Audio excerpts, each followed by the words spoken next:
S কুকিংয়ে তোমাদের সবাইকে স্বাগত।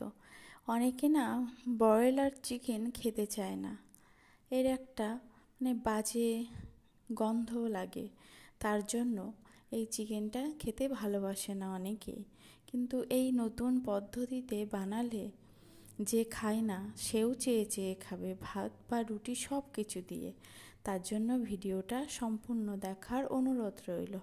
আমি এখানে 1 কিলো 500 চিকেন ধুয়ে পরিষ্কার করে নিয়ে লবণ হলুদ দিয়ে তেলে 2 মিনিট করে সব চিকেনগুলো ভেজে তুলে নিয়েছি। সেই তেলে দেব অল্প চিনি ফোড়ন আর দেব শুকনো লঙ্কা ফোড়ন, দিয়ে 3 থেকে 4 মিডিয়াম সাইজের পেঁয়াজ কুচি দিয়েছি, দিয়ে লবণ আর হলুদ দিয়ে এটাকে বেশ একটু লালচে করে ভেজে নেব।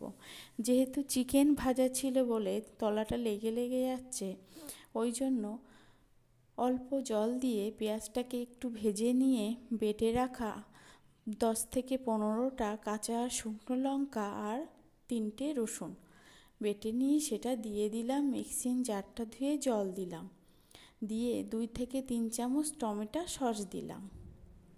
এইদিকে একটা ভাজা মশলা বানিয়ে নিলাম, দারচিনি, এলাচ, লবঙ্গ, জয়িত্রীর ফুল আর দিলাম একটা জায়ফলের একটু টুকরো আর মরিচ। এইগুলো শুকনো খোলায় ভেজে আমি গুঁড়িয়ে নিলাম।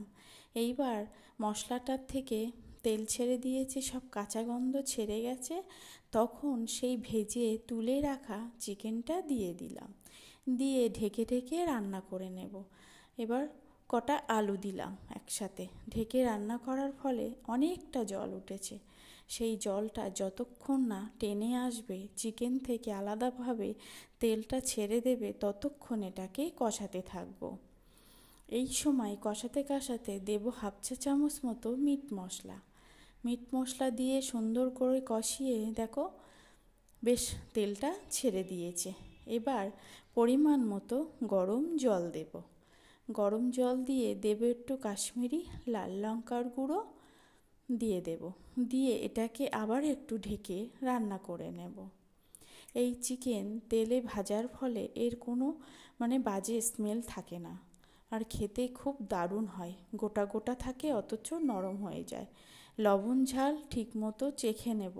চেখে নিয়ে 1/2 চা চামচের বেশি সেই মশলাটা ভালো করে ছড়িয়ে দেব, দিয়ে কিছুক্ষণ লো আঁচে ঢেকে ঢেকে রান্না করে নিলেই রেডি দারুণ স্বাদের চিকেন কারি। একবার বানিয়ে দেখো।